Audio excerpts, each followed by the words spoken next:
The Elizabethan Curriculum, a Classical Education for the Modern Man.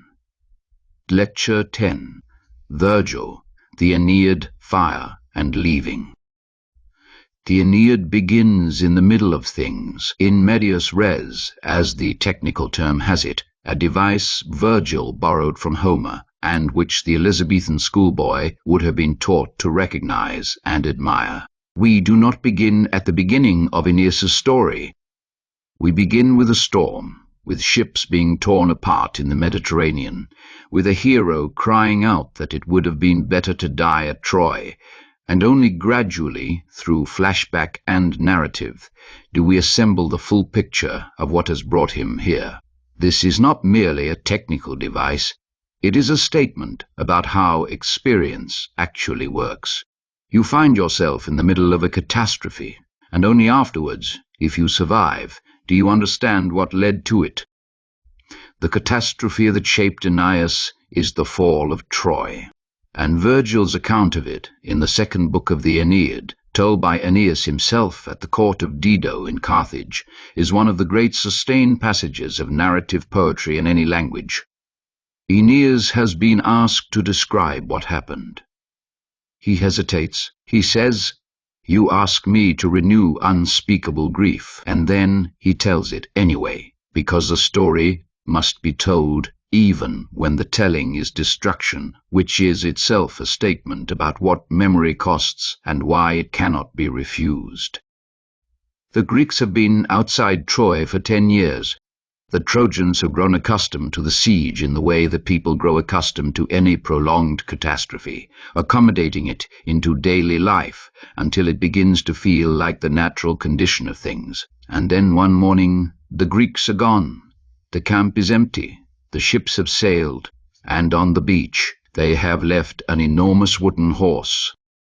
What follows is one of the great studies in how intelligent people talk themselves into believing what they want to believe. The Trojans know at some level that something is wrong. Laocoon, a priest, hurls a spear at the horse and cries out his famous warning, "Do not trust the horse, O Trojans. Whatever it is, I fear the Greeks, even when they bring gifts." This is where the phrase, "Beware of Greeks bearing gifts," originates, though Virgil's version is considerably more elegant than the proverb it became. And the Trojans hear him. They consider. They come very close to doing the sensible thing. Then a Greek prisoner named Sinon is brought before them, and Sinon tells a story. He has been abandoned by his own people, he says. He is a victim of Greek treachery, not its instrument. He has no reason to lie. The horse is a religious offering to Athena, he explains, and it was built deliberately large so that the Trojans could not bring it inside their walls, because if they did, the protection of the goddess would transfer to Troy, and the Greeks would never win. Sinon is, of course, lying. Everything he says is false, but he says it with the perfect art of the accomplished deceiver, which is to construct a lie that contains enough truth, enough internal consistency, enough appeal to what the listener wants to hear, that the listener's critical faculties quietly stand down. The Trojans bring the horse inside. That night, the Greeks emerge from it. Troy burns. Virgil renders the burning of Troy with a precision that is almost unbearable. He has Aeneas moving through his burning city in the dark, killing Greeks, trying to find his family, watching the places he has known all his life consumed. The palace of Priam stormed, and the old king killed at his own altar. Aeneas catching a glimpse of Helen, the cause of all of this, hiding in a corner, and feeling a surge of murderous rage that his divine mother, Venus, has to physically restrain him from acting on. The city that has been the whole world of everyone who lived in it, simply gone, and through it all Virgil keeps returning to the detail, the specific and the small, the things that make the abstract catastrophe of a city's fall into something you experience rather than merely observe. Aeneas escapes.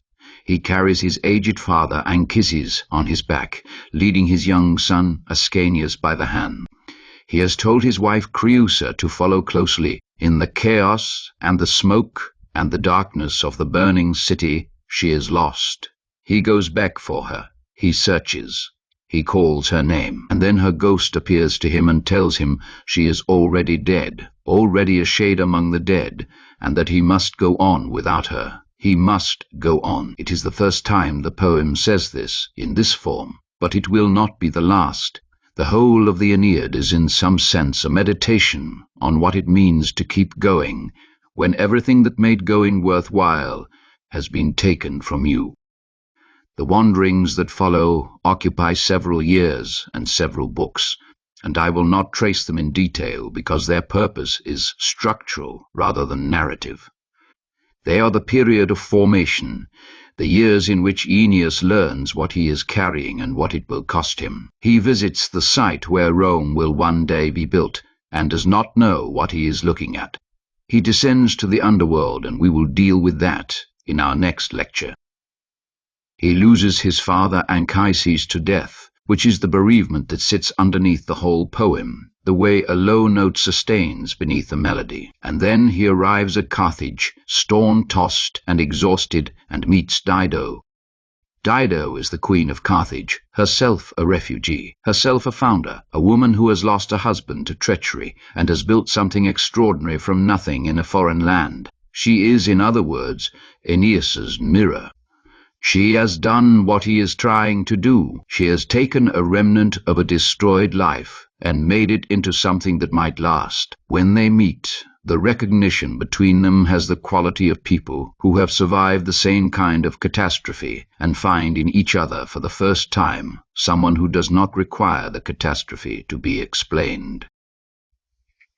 Virgil handles the love affair between Dido and Aeneas with a psychological acuity that is startling even now. He does not sentimentalize it, and he does not condemn it. He shows us two people who genuinely love each other, whose love is real and deep and mutual, and he shows us simultaneously the mechanism by which that love is going to destroy one of them. The gods want Aeneas in Italy. Rome must be founded. Destiny requires it. Mercury is sent to remind Aeneas of his duty, and the reminder works with devastating efficiency, because Aeneas already knows he has always known. The love has been, at some level, a postponement. He makes his preparations to leave in secret. Dido finds out, as she was always going to find out, and confronts him. And here, Virgil does something that no amount of critical analysis quite prepares you for. He gives Dido the better argument. Her speech to Aeneas is one of the most powerful pieces of rhetoric in the poem, and it is unanswerable. "You are leaving me," she says, "in a foreign land, with enemies on my borders, with no protection, after I gave you everything. If we had had a child," she says, "if there were some small Aeneas in my halls who could remind me of you, I might bear it. But there is nothing." Aeneas's reply is the reply of a man who knows he is in the wrong and cannot afford to admit it. He says he never promised marriage. He says the gods have spoken. He says Italy calls him and his heart is there. He says, in one of the most carefully constructed evasions in Latin poetry, that he goes to Italy, not of his own free will. Italiam non sponte sequo. I do not follow Italy freely. It is a true statement. It is also, as an answer to Dido's accusation, almost obscene in its inadequacy. Virgil knows this. He arranges the scene so that we know this. Aeneas is pious Aeneas, obedient to destiny, and Virgil shows us with complete clarity that pietas in this moment looks indistinguishable from cruelty. Aeneas sails. Dido watches the fleet from the walls of Carthage. She has already decided what she will do. She builds a pyre, ostensibly to burn Aeneas's belongings and purge herself of the love. And when it is built, she climbs it and falls on her own sword. She dies, cursing Aeneas and his line, calling down upon Rome and Carthage an eternal enmity that will be settled centuries later in the Punic Wars. Her last words are not grief, They are a political act, a queen's final exercise of power, the transformation of personal destruction into historical consequence. It is one of the most extraordinary deaths in literature. Aeneid, sailing away, sees the glow of the pyre from the sea. He does not know what it means. Virgil tells us he does not know, and then Virgil moves on. The poem moves on. Aeneid moves on. This is the thing about the Aeneid that the Elizabethan reader felt with particular force, and that requires a moment of attention. The poem does not allow you to stop and grieve. It keeps moving as Aeneas keeps moving, as history keeps moving, as the destiny that grinds through individual lives on its way to Rome keeps moving. The reader who wants to stay with Dido, who feels that the poem should stop and acknowledge what it has done, is being given the exact experience that Aeneid is being given. You cannot stay. You must go on. The poem enacts its own argument. Whether that argument is sufficient is a question the Elizabethan reader brought to the text with the same urgency that we do. The grammar school boy who had been taught that Virgil was the summit of human achievement was now reading a poem that made him deeply uncomfortable about what summits cost. That discomfort was not an accident. It was the education working as it should. The text that simply confirms what you already believe is not teaching you anything. The text that makes you feel the full weight of a position you are supposed to admire is teaching you everything. In our next lecture, we descend. Aeneid goes into the underworld to find his father, and what he finds there is not comfort, but a vision of Roman destiny that is simultaneously the most patriotic passage in Latin poetry. And if you read it carefully enough, something very much more ambivalent than patriotism. We will also reach the ending of the Aeneid, and the question that ending has been generating since the poem was first read.